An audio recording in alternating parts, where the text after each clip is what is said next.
Thank you so much, Manny. I'm really excited to dive into these questions. Are we on the group? Yeah, there we go. All right. So Sydney, I think you're gonna ask us these questions, right? We've been listening to all the questions you've been putting in the chat box. Yes, absolutely. All right, so let's get started. Our first question is, if I made my work independently without educator involvement, do I still need to include an educator? So even if you created your work independently, you do still need to list an educator. You need to link your account to your day school and select an educator on that entry that you upload. And that can be or from an after-school program, an extracurricular program who is familiar with your work and who has reviewed your work and can attest to it being original and authentic. They don't necessarily need to have been directly involved in creating that work, but they do need to agree to review it and let us know that it's original and authentic by agreeing to be listed on your educator on that entry. Awesome, thanks, Talia. And kind of a sidebar to that question, how long does it take for the educator to be notified? So when you list an educator on an entry, they'll receive an email pretty much right away, letting them know that they've been listed, and that email will invite them to log in and create their own educator account if they don't already have one. Awesome. So our next question, what does the educator have to do? Do they get credit for the work even if they weren't involved? I think that's a really great question. We want to make sure that there's an adult that's helping you to enter your work for a couple of reasons. They can help you understand the participation terms, especially the our originality guidelines to prevent copyright and plagiarism infringement. And they also can help you finish your entry. So it's really important that we have an educator. But just because you've selected an educator, that doesn't mean that the educator made the work. You made the work. You're the student, and we're giving awards to students and celebrating your accomplishment.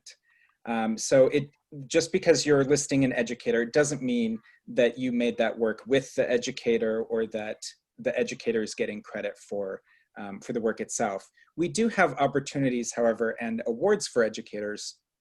And so, for example, if you get, there are some of the scholarships, they actually include a cash prize for the educator as well.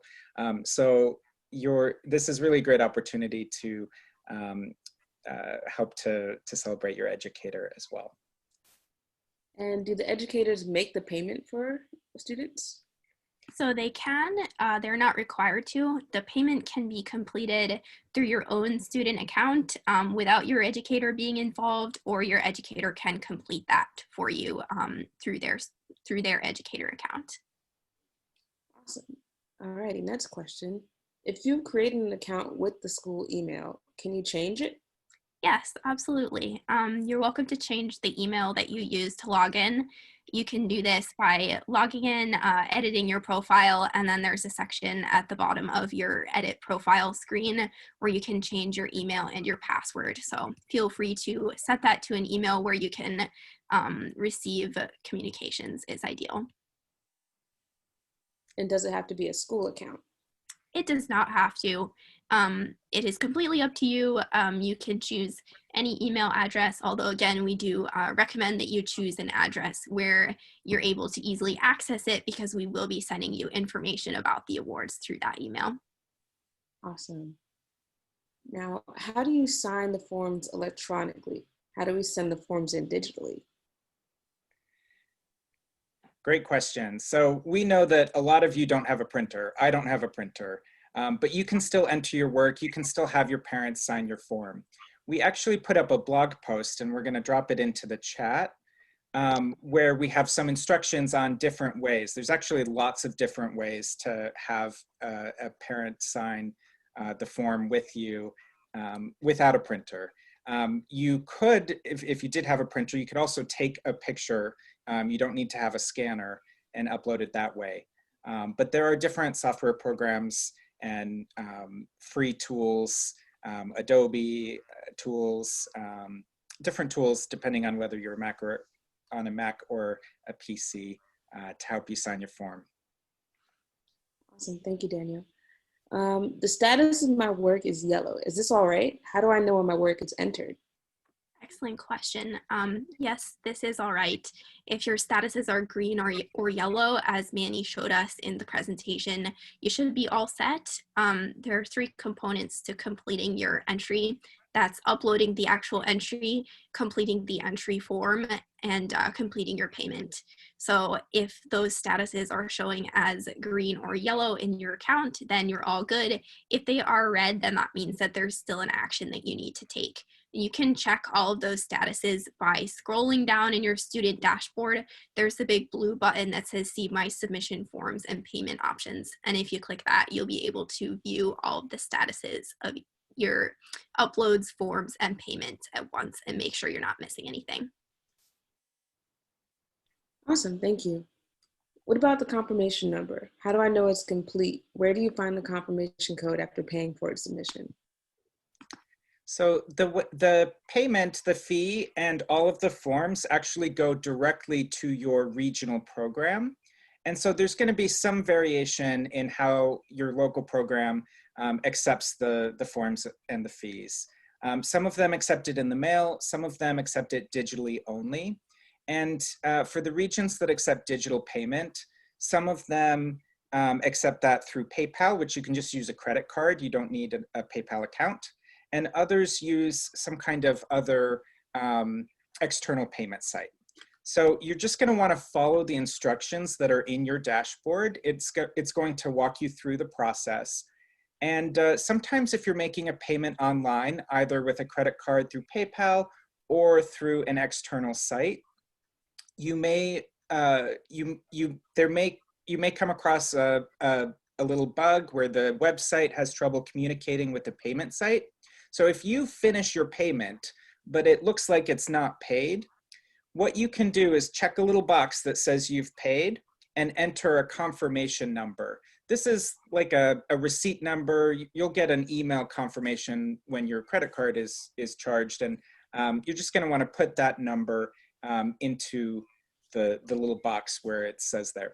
If you have questions about payment, contact your local program. You go to artandwriting.org/myregion and talk to your local program. They'll help you out. Awesome, thank you, Daniel.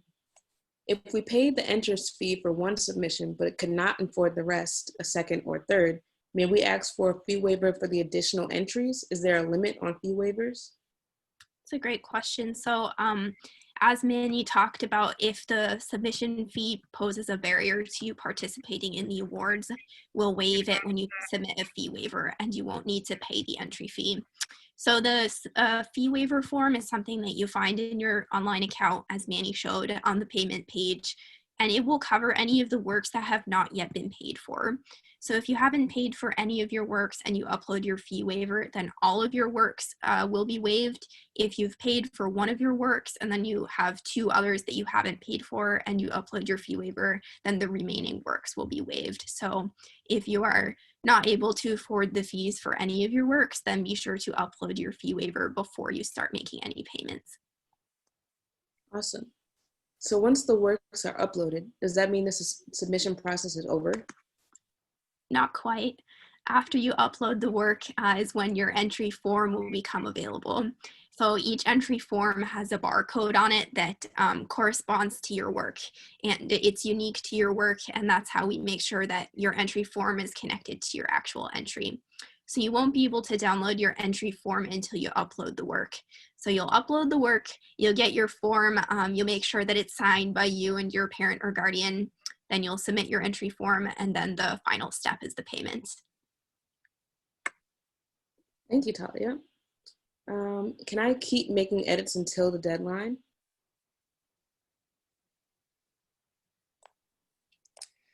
So once you enter your work, your local program is going to start getting it ready for judging. So you're going to want to make your edits first to your work. Once you're finished editing your work, that's when you're going to want to upload your entry fee and finish the payment.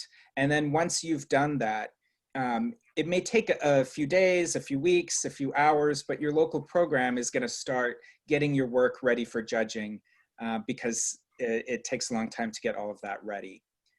Once your work has been marked ready for judging, that means the judges are ready to see it, and so you can't make any more edits after that. So if you haven't finished editing your work, you might want to wait until you're ready to upload your form, but make sure you pay attention to your submission deadline. And I can't emphasize this enough, don't wait until the last minute. If you are waiting until 10 o'clock at night on your deadline, you're going to be really stressed. Try to do it as soon as you can. Don't wait till the last minute. Awesome, thanks, Daniel. Are works automatically submitted on a deadline day if all steps are completed? Yes, so we get this question a lot. There isn't any one button that says, I'm done. You just want to focus on the 3 steps of uploading your work, submitting your form, and then the payment or the fee waiver form. Once all of those components are there and you see green or yellow kind of status notes about that in your dashboard, your local program will have it from there. Awesome. Can we reload the work after submission if revisions are being made? Oh, great question. If you made a work and you want to you can't edit it, and so you accidentally create a new one, that might be a problem during the judging. It's against the rules to enter the same work more than once, so you want to be careful about that. If you're having trouble, email us at info@artandwriting.org and we'll help you out. But please don't create a duplicate work because it could accidentally, both of them could accidentally be submitted, and that could be a problem during judging. Awesome. If you have a preferred name, can you put that down instead of your legal name? Absolutely. We want you to identify how you want to identify in your profile. Whatever name you choose, however you choose to identify your name, just know that that's how it's going to appear on your certificate. If you need to make a change there, you can always edit your profile. Thanks, Daniel. If my work is about my ethnic background, is it okay if I include it for context? It's a great question. You're free to explore any and all topics in the Scholastic Awards. We tell the judges they don't know who you are when they're judging the work. So even if you're talking about something that's personal, that's about race or about something that's really important to you, the judges still don't know who you are. They don't know your name, and they don't know who you are, but they can still respond to your voice in the story. And so we actually encourage you to make work that's from your heart, that's from things that are important to you. And it's okay to talk about things like race and identity and your personal story. You also might want to consider one of our categories, personal essay and memoir.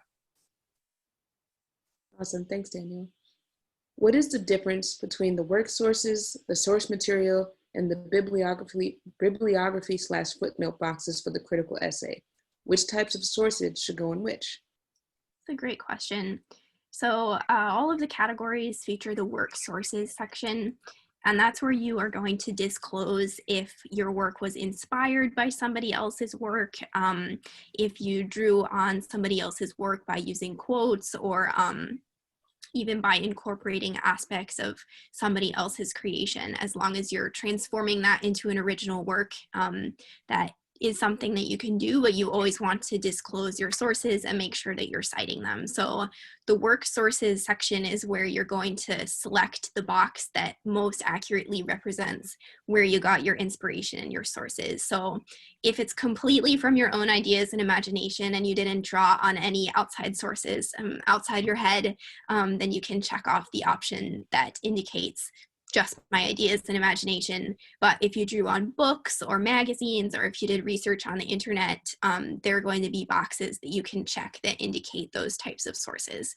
And then you'll be able to add the details about the specific sources. So for instance, if you did your research on a few websites for a critical essay, you'd check off the internet option in the work sources, and then you'd provide the links to the websites that you used and the info about the websites. So all of that information is also going to be included in your bibliography and footnotes box.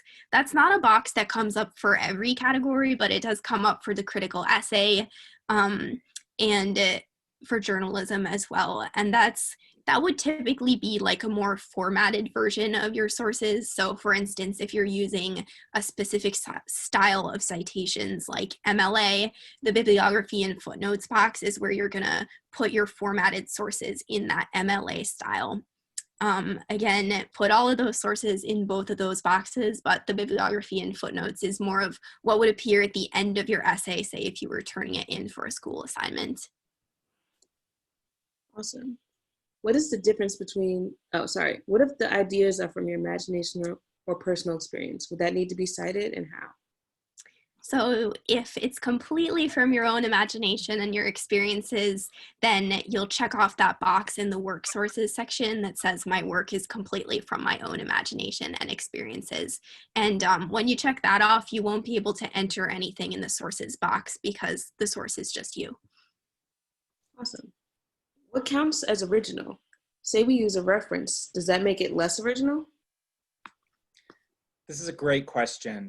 An original work is a work that you've created and that's coming from your own ideas.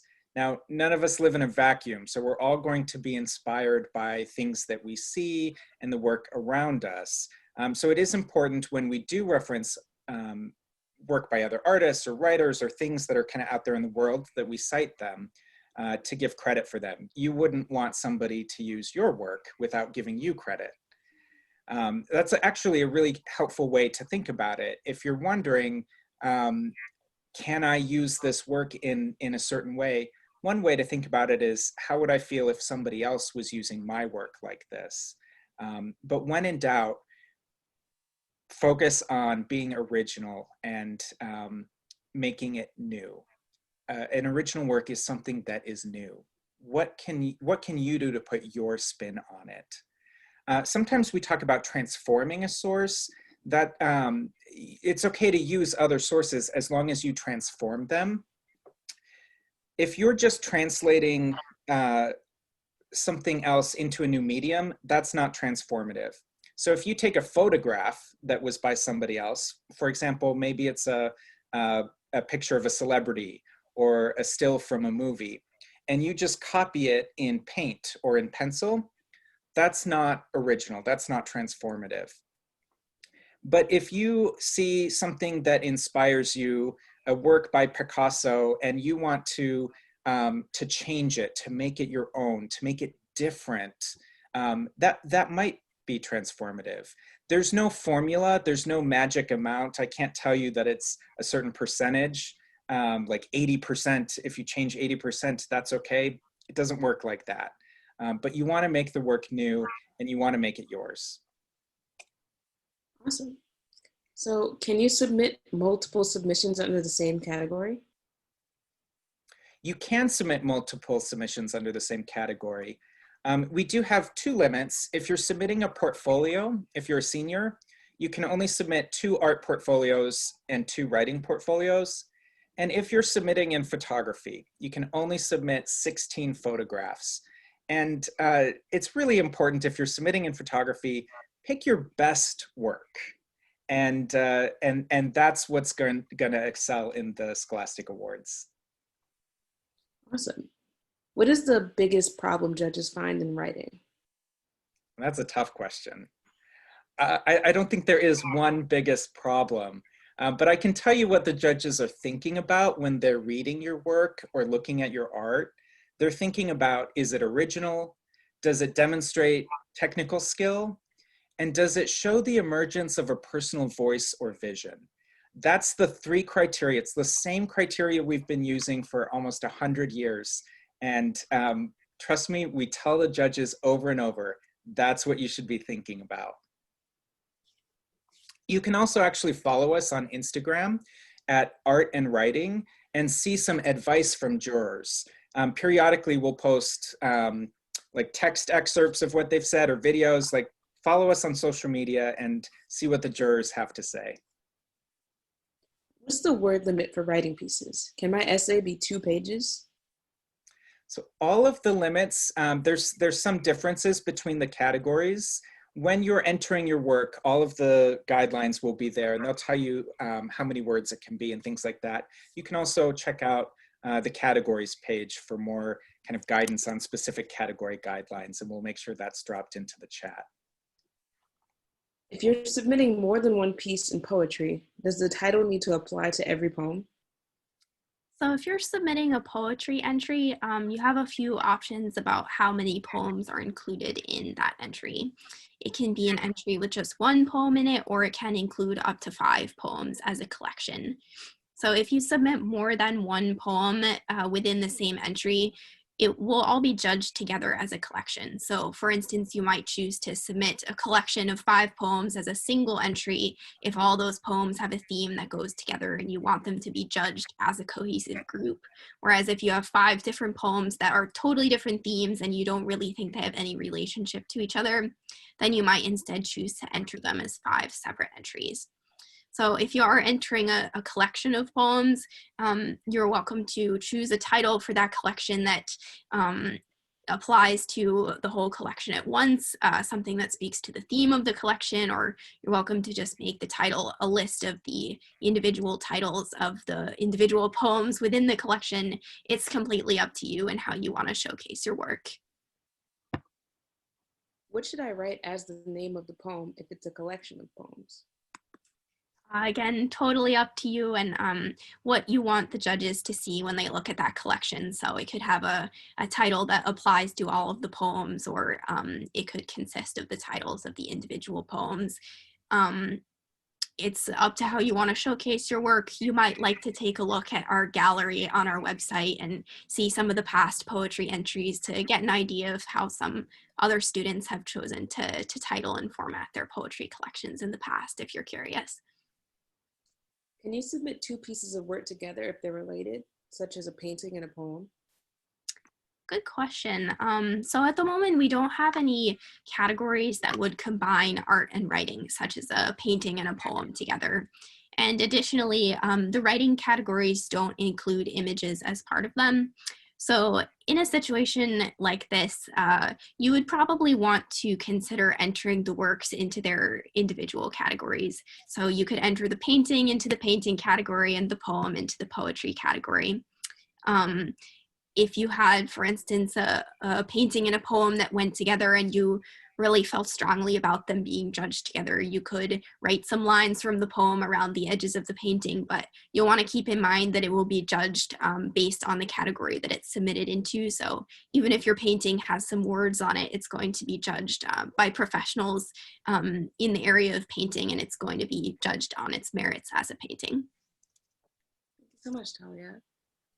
Is there an easier way to count how many lines are in your poem? Our system doesn't count your poetry lines for you, but you probably will be able to find some tools online if you search for a line counter. There are some programs on the internet that should be able to count your lines for you. And for a poetry entry, you can have up to 200 lines in your entry, so I understand how that might take some time if you had to count it by hand. Is there a theme or a prompt for the competition? So we don't have a theme or a prompt for the Scholastic Awards. And one of our core values is the freedom of expression. So you're free to explore any and all topics. There's no subject matter that's off limits. We don't censor for content during the judging process. Really, we value your expression and your voice and what's important to you. Thank you, Daniel. Do silver keys advance to nationals or only gold? Only gold keys advance to national adjudication. So if your work gets a gold key, there's nothing else you have to do. It's automatically going to go to be judged and considered for national awards. But the silver key is, although it's not going to go to national adjudication, don't forget it's a remarkable achievement on its own. Awesome, thanks, Talia. How do I apply for a scholarship? Do I have to apply to a specific scholarship? Great question. So we have a number of scholarships, and I really hope that you'll take advantage of them.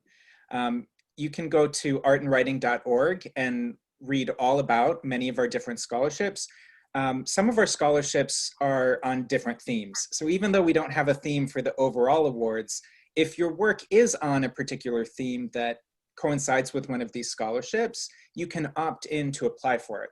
So for example, we have the One Earth Award, which is about work that's about climate change. We have the New York Life Award that is for students who are expressing personal bereavement or grief through their work.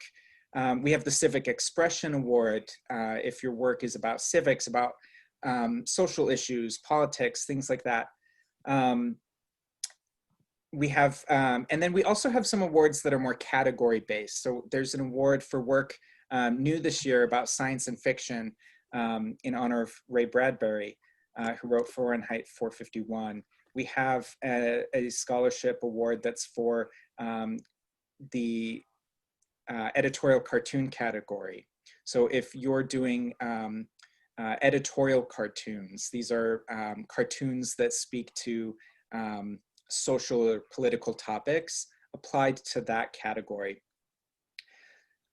There's two different ways to apply for a scholarship. So the scholarships that are more category focused, like editorial cartoon, all you have to do to be considered is just enter into that category. But some of our awards ask for a little bit more, just a little bit. You can, for example, something like the Civic Expression Award or the One Earth Award, you can actually apply for those awards in any category. And so let's say you want to enter a personal essay or a painting. You're just going to go through the process just like normal. And then at the end of the process, when you're uploading your work, there's a little question of, do you want to opt in? And it lists the different opportunities.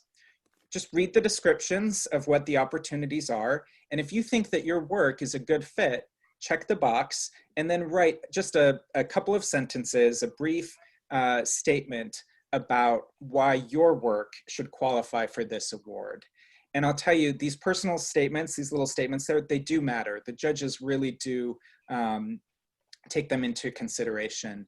Not when they're judging the awards part, the gold key or the silver key, but when they're determining the scholarships, that's when they look at those statements. So you really want to read the category description and say something about why your work in particular qualifies for that.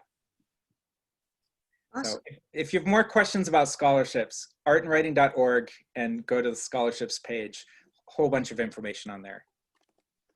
Awesome. Thank you so much, Daniel. Will the scholarships be considered separately, or will your work be considered for normal awards and the scholarship? It's going to depend on the award. So if you have a question about a specific award, go to the website and read the requirements for it. If you're submitting an essay for the Matter Scholarship, do we attach it to each relevant submission? So at the end of the process, that's where you'll be prompted. At the end of uploading your work, that's where you'll be prompted to write a brief statement. And when you check the box to indicate that you're interested in that award, a text box will open up. That's where you want to put it. It doesn't actually go as a part of your work. It is a separate text box. Awesome.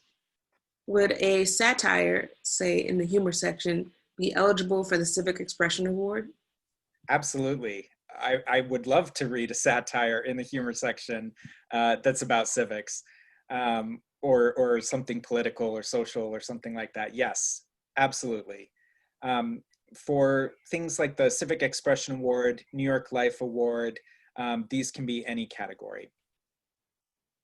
If the work is applicable to more than one scholarship, how do I choose between the two? Can I apply to more than one for the same piece of work? Yes, but make sure that the work really does fit the description for each of those awards. So you can apply with the same work. You can check the box for multiple awards. But remember, you have to write a statement that explains why your work is specific to that topic to be considered. So just read the full description and make sure that they all apply. Awesome. Should senior writing portfolios have a cohesive theme, or can it be different pieces that demonstrate writing range and versatility? So the description for the writing portfolio describes it as a series of 6 distinct works that demonstrate versatility as a writer and diversity in writing techniques and styles. And those 6 works can come from one category or any combination of multiple categories. So you certainly can submit a portfolio in which the 6 works have a cohesive theme running through them. You may choose to submit a portfolio where there are differences between the way that you've created each of these works. It's up to you, but keep in mind that it will be judged as the portfolio altogether, and it will be thought of as a one cohesive piece containing the individual works, that the 6 works that you've put there. And also keep in mind the statements that you'll need to enter for the portfolio. So the personal statement that talks about your own life and your experiences, as well as the artist statement that provides insight into the processes used to create the 6 works in your portfolio. So that's where you would talk about how there may be a theme running through this portfolio, or how the pieces relate to each other. And that's something that you want to keep in mind when you're choosing the pieces for that portfolio, to make sure that they all fit together in a way that creates a finished product. Awesome. Are captions or titles allowed on photography submissions? So every work needs a title. It's one of the first things you put in for the work. We don't have captions for photography, for the photography category in particular, but you can put a title. Is there a particular way in which we should label our individual images in a portfolio? So like Daniel said, every work needs a title, and there will be a title for your overall portfolio as well. So you definitely could choose to label the individual works in your portfolio with titles that relate to the overarching theme of your portfolio, or that tie into the title that you've chosen for the overall portfolio. It's completely up to you and how you feel you're able to best express the statement that you're making and best express your voice. You'll also want to keep in mind whether you're submitting your pieces as part of the portfolio only, or whether you're also choosing to submit them into their individual categories. That might affect, whether you're choosing to title them in a way that relates to the portfolio specifically, or whether you're choosing more of a standalone title. Thanks, Talia. Which deadlines were extended? I was looking on the website and saw the deadline was later than I first saw. Great question. So your deadline is going to vary by region, and that's because your entry first has to be judged in your local program. And there are deadlines that range all across the country in different times. So you want to go to artandwriting.org/region to find your deadline. We know that this is a really tough time. A lot of people are in difficult situations. Sometimes a local program will make a decision to extend a deadline. And if they do that, they'll announce it, and you might see the deadline change. If they do that, not every region this isn't something that can happen in every region, but there are a handful, just a handful of regions that were able to extend the deadline by a few days. So they should let you know if they change the deadline. And we won't let them move it forward. If they're changing the deadline, it's only to give just a little bit more time. It won't be to take time away from you. In terms of categories, where should comic/manga style art without a narrative or story be submitted? Good question.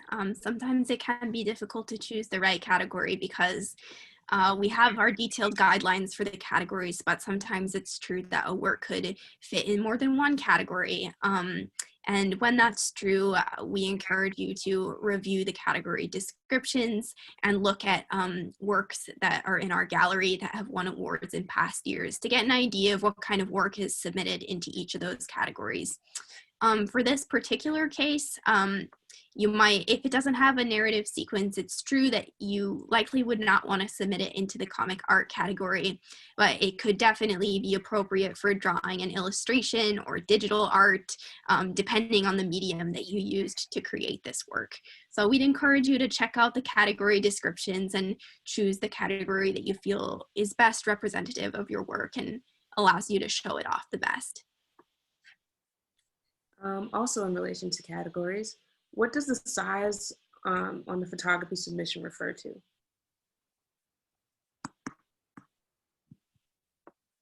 So on photography submissions, there was a time when to display a photograph, you had to print it.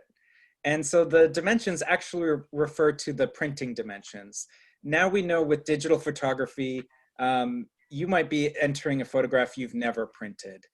So it's not super important what you select here, but you do want to think about the size of your image file and you know, if it was to be included in an exhibition, you could select the dimensions of how you would plan to print it for the exhibition. Awesome. What dimensions do I put in for film entries? For a film entry, you're actually going to be asked to provide not the dimension, but the duration. So that'll be the length of your film in minutes and seconds. You can check out the category guidelines for more details on the film entries. There are some details about if you're submitting a film that's longer than 5 minutes, you're going to be asked to submit a shortened version as well as the full version. But again, what you'll be asked there is how long your film is. Awesome. Do critical essays necessarily have to be persuasive? I love this question because it's setting me up to paint a scene that actually applies to more categories than just critical essay, but is especially true for critical essay. When the judges are reading the work, they're reading a lot of work and a lot of work in the same category. So imagine somebody sitting in a room looking at a computer and reading one critical essay, then another critical essay, then another critical essay, then another critical essay. You want yours to stand out. You want it to be engaging. Does it have to be persuasive? That's not a requirement, but we do want it to be original. So think about your voice and a point of view and include that in your writing. Awesome, thank you, Daniel. Another one about categories. How do we know if we should submit something into the fantasy and sci-fi category in writing? So this is a great question, and I'm going to defer to the category description at artandwriting.org/categories. But it could be fantasy or science fiction. It doesn't have to be fantasy and science fiction. And it's fiction, so it's make-believe, and there's so many different genres and so many different things that can be considered fantastical that I don't want to limit it there, but I will encourage you all to read the category description before you enter your work. Awesome. How would a horror story get judged? Fairly, and the criteria will be originality, technical skill, and the emergence of a personal voice or vision. We have a humor category, we don't have a horror category, so you could enter this into short story, if it's a short story, novel, if it's a full-length novel, or any of the other categories as it would be appropriate. Awesome. Can I Photoshop the wrinkles out of a background in a piece? Because of COVID, I did not have access to a photography studio and had to use a sheet. Please feel free to edit the wrinkles out of your sheet. Totally feel you. I wish that I had access to a photography studio as well, but COVID does make things difficult. Please feel free to adjust the background so that we can get the best possible picture and representation of your work. If you were photoshopping a painting, for instance, to adjust things like the lighting or how it was photographed, you would just want to keep in mind that if your piece does win an award, you may be asked to turn in the physical piece for exhibition. So you want to be able to make sure that the piece that you're submitting to us is something that you can actually physically produce if it does win an award and be selected for exhibition. Is there an option to submit voice recording of an artist statement? Great question. That is not an option at the moment. However, you might have seen in the gallery on our website that some of the works have a audio clip of the student talking about their inspiration behind that work. That is something that national medalists would have the opportunity to submit and have uploaded to the gallery, and that would come later. But at the time being, there's not an option to submit the voice recording of the statement, but we look forward to reading what you write in your statements. Awesome. Is feedback given to all submissions? We truly wish that we could give feedback to all submissions, but because we get so many wonderful, incredible submissions from so many talented students, it's not possible to give feedback to all of them. You will be able to log into your account on Regional Notification Day, as we talked about, to see if you received an award or if you didn't receive an award. There won't be specific feedback there, but we do encourage you to check out, like Daniel mentioned, our Instagram and our Facebook, where we share tips from jurors. And hopefully that's helpful feedback on the writing process and the judging process in general. Awesome. What do I fill in the profile if my permanent address, what do I fill in the profile if my permanent address is not in the US or Canada? So to participate in the awards, you do need to be attending a school in the United States, Canada, or one of the territories or a military base overseas. So if you're, for example, attending a boarding school in the United States, but your permanent address is outside of the US or Canada, you can still apply to the awards. You want to make sure that your boarding school is connected to your account. We would ask you to use, if at all possible, your temporary US address while you're here. This is where we're going to send you things like your gold key. If you win a gold key, we'll send you that. Things like that. And we can't, unfortunately, we just aren't able to send packages right now overseas outside of the United States or Canada right now. For a portfolio, which circumstance would be the best for submitting a portfolio? I'm not sure I understand the question, but I can tell you that to submit a portfolio, you have to be a senior, and you can submit up to 2 art portfolios or 2 writing portfolios. And you're going to want to find a balance of exploring a theme, but also kind of showing some range in what you do. So we actually had a great, if you're entering a writing portfolio, we had a great panel discussion about writing portfolios with some experts and former writing judges. And you can find that on our YouTube page. That's youtube.com/scholasticgoldkey. I have a piece in my portfolio that is applicable to another scholarship. Could I, and if so, how would I submit to be considered for both the scholarship and for the portfolio?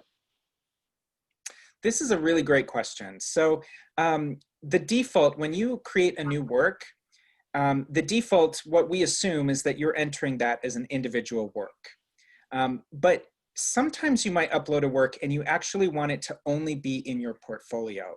And there's a box that you can check for that. When you're creating your work, you'll see a box that says, you know, do you want this to be included in a portfolio only?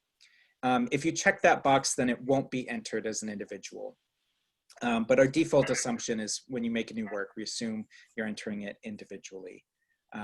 You can enter a work for both as long as it's a work from this year. Sometimes you are allowed in your portfolio as a senior, you're allowed to include works from previous years. but if you're doing that, you can only enter it in your portfolio. So it's really important if you're uploading a work that has been recognized by the Scholastic Awards in a previous program year, make sure you're marking it portfolio only. Otherwise, it might get disqualified if it accidentally is entered as an individual work. We'd be notified if we won nothing. You will be able to log into your account and check your status and see if you won anything. And again, that's regional notification day is January 28th. And that's when you'll be able to receive your notification by checking your online account. Some of the local regions will even announce it a little bit before then, but that's the last day.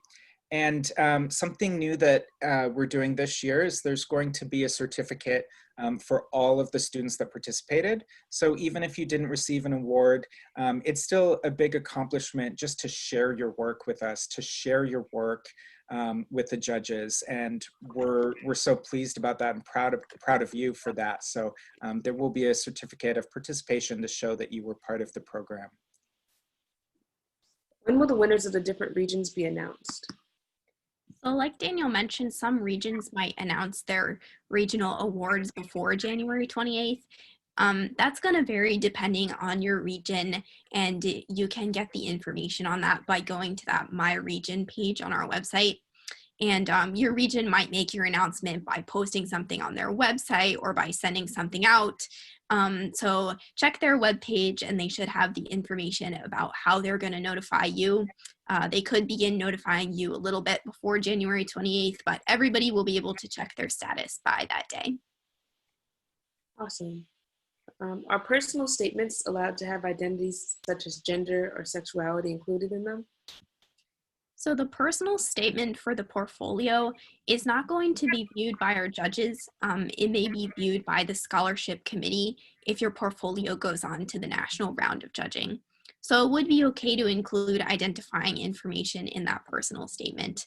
And in terms of entries into other categories other than the portfolio statement, as we talked about a little bit before, we have our blind judging process, which means that your works can't have your name in them or any information that might give away who you are to the judges. But in general, like Daniel was talking about earlier, we totally encourage you to explore aspects of your identity, which could include your gender, your sexuality, or your culture. And we encourage you to explore those aspects in a way that doesn't include your full name. I submit a full-length novel. Is it okay to provide identifiers in the PDF of my full novel and not in the excerpt, or should I erase those as well? Please do remove those from the full PDF as well. For the novel writing category, your piece is primarily going to be evaluated on your excerpt, but we would still ask you to please make sure that the full PDF follows our guidelines as well. Thank you. What do you mean by quote unquote fan art? Are you not allowed to draw celebrities or influencers at all? Sorry, are you not allowed to draw celebrities or influencers at all, even if it's transformative? So fan art and fan fiction is when you're creating something that uses characters that were created by somebody else. So for example, if you're making artwork that is about, or that is of Mickey Mouse, or that wouldn't be something to enter to the Scholastic Awards. Or if you were writing a story that was fan fiction, where you're writing a story about Harry Potter and the Harry Potter characters, you wouldn't want to enter that into the Scholastic Awards. There's other opportunities out there to showcase that work. There's a whole, there is a whole fan art and fan fiction world out there. And I encourage you to go find it if that's your thing, but please don't enter it to the Scholastic Awards. It just doesn't fit the structure of our guidelines or our rules. And then about celebrities, so this is really important too. For example, if you see like an image of an influencer on Instagram and you really love the way that they look in the picture and you want to copy it in a drawing, that's great for your own use, but don't enter that to the Scholastic Awards. That image of the influencer on Instagram, it belongs to them. And so it might be a great tribute to them, and you could share it with them, but don't enter it to the Scholastic Awards unless you're really transforming the work. And that's that exception that I mentioned earlier. Transforming the work is when you're making it completely new, not just changing the style, not just changing the medium, but really, really transforming the work into something that no other person could have created, only you could have created it. Are there any words that we can't use, such as profanity? So you're free to explore any and all topics that you want to explore in your work, and we never disqualify work from the Scholastic Awards because of the nature of its content. So short answer, yes, please feel free to use any type of profanity or mature themes, as long as you feel that it's something that adds to the value of your work and it's helping you to express your voice and your vision, and it's an integral part of what you're expressing with your art or your writing. Please feel free. If I wanted to upload my images, should I label them in a specific way? So your digital file has a name, and we don't care what the name of the digital file is. The judges aren't going to see it. So if your name is in the title of the file, that's okay. When the judges see it, they'll see it with the title of your work. So we don't have a specific way to label your files.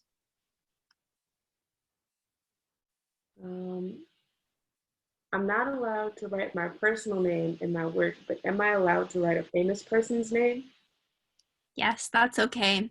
So the policy on not using names in the work is, again, to make sure that the judges don't know who you are, and it's not and knowing who you are isn't going to sway the way that they're evaluating the work. We want to make sure that your name isn't in there, that your parents' names aren't in there, that your school's name isn't in there, but it's okay for you to talk about a historical figure or a famous person if that's what's relevant to your work.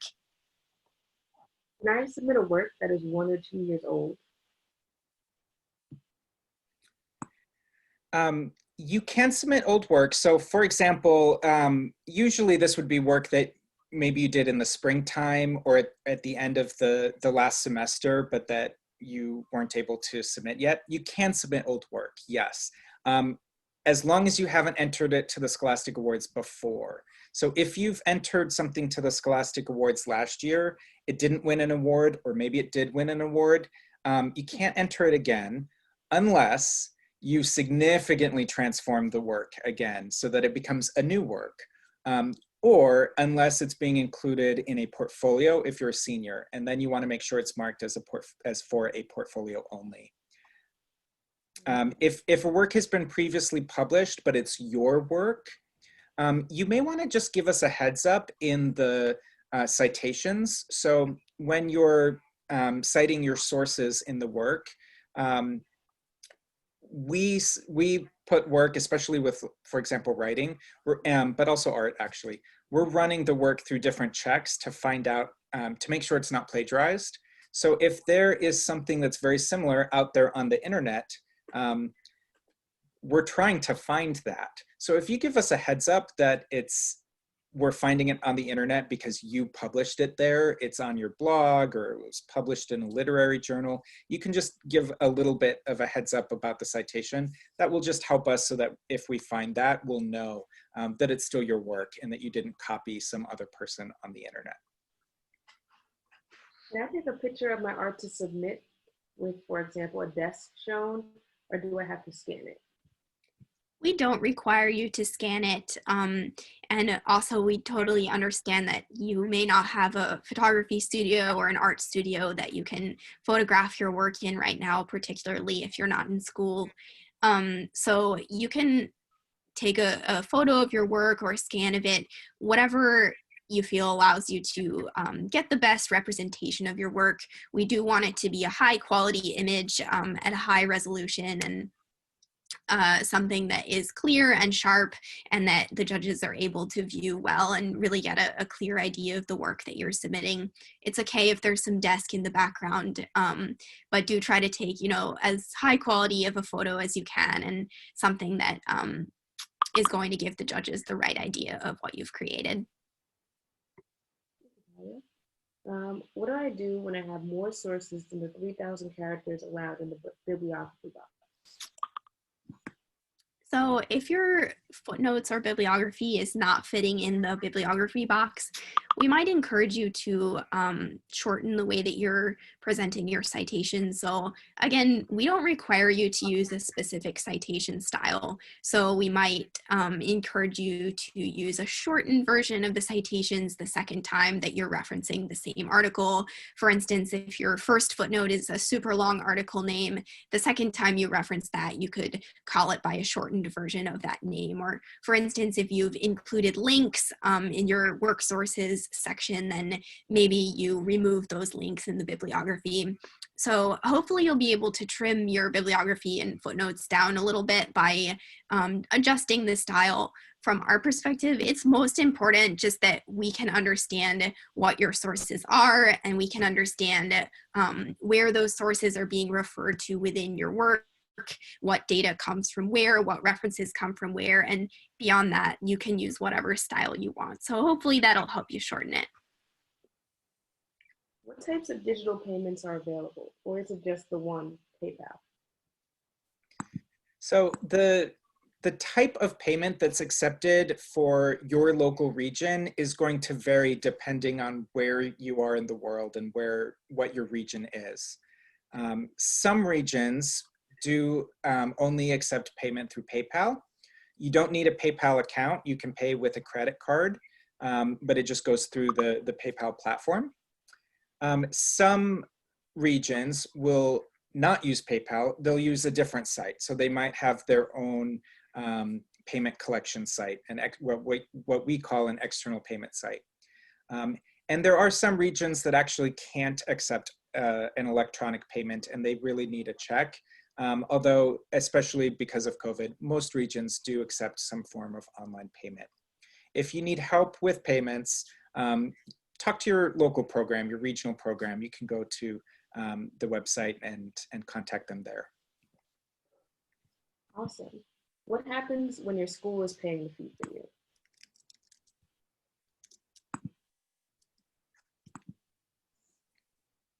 So not every school is able to pay for entries, but there are some schools, sometimes a classroom might have a little bit of a budget that they can spend towards this. You'll need to talk to your teacher if that's the case. Your teacher, if your teacher has told you not to make a payment because the teacher is going to be paying with some funds from the school, then your teacher's going to coordinate that. And so really important to just talk to them about it. But not every teacher can, not every school can pay for you. It really depends on where you are. If you're running into a barrier, if you can't pay the submission fee, if that's a barrier to your submission, then use a fee waiver form. You can just indicate that the fee is a barrier to your participation. It's a little form, just needs a quick signature from you, parent or guardian, upload it, you're all set. What should you do if the submitted option is green and you think you paid the fee, but the payment, if the payment option is shown as yellow? So yellow means that things are working, and it might take some time, but it's okay. You want it to be green and or yellow. Red is where you need to take action. So if it's yellow, don't panic. Deadline hits, it's still yellow. That's okay. It takes us a long time to process all of this, and your regional partners, our partners, your regional programs are. It just takes them some time to go through all of these different entries. So be patient if it stays yellow for a little while.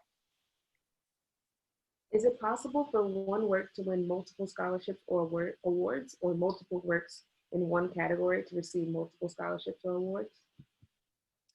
It is possible. So it is, as Daniel talked about, you can opt your work into more than one scholarship if you really feel that it fits more than one scholarship, and it is possible for your work to receive more than one scholarship. If you are receiving those scholarships, they're going to come with a gold medal.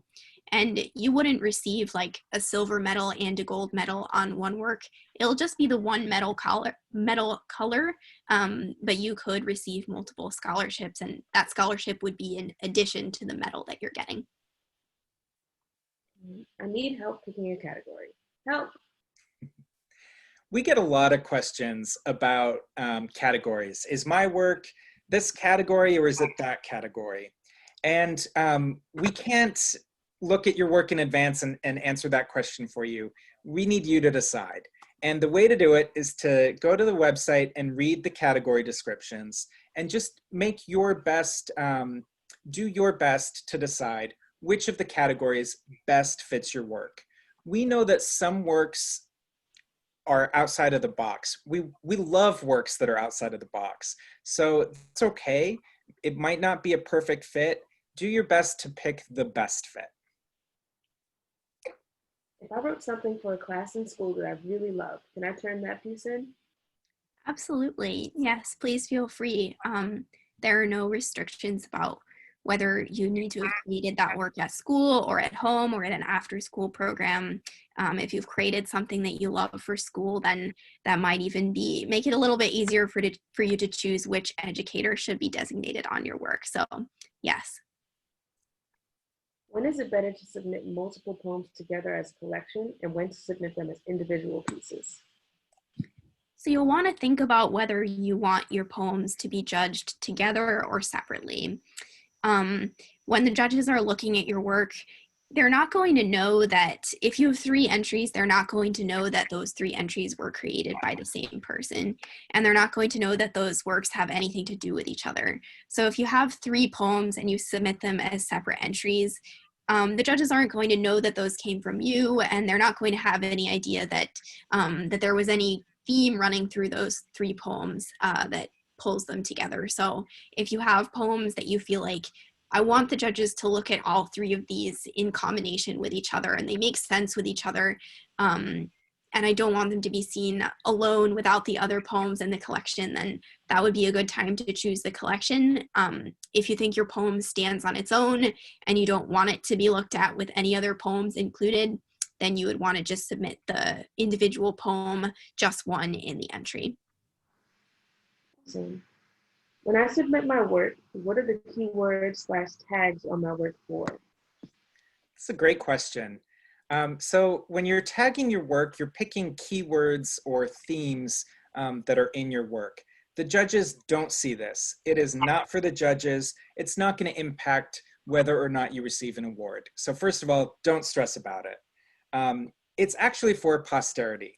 We've been doing this for almost 100 years. So there has been a lot of art and writing entered over the years. We just use these tags internally. It can help us to find and identify works, kind of like how you might tag works in a museum collection. But again, it's not for the award, it's just to help us. I will say though, if you want to help us out, please don't use super generic tags or tags that duplicate the kind of category that you're submitting. Try to pick something meaningful. Is there something really distinct about your work? In another 100 years, when we're looking at what works were typifying of 2020, your keyword might help us pick your work out of a pile to say this was something that was cool. Awesome. And our last question for the night. If I have 2 mentors from 2 different organizations or schools, and the form only allows one outside program, how should I enter this information?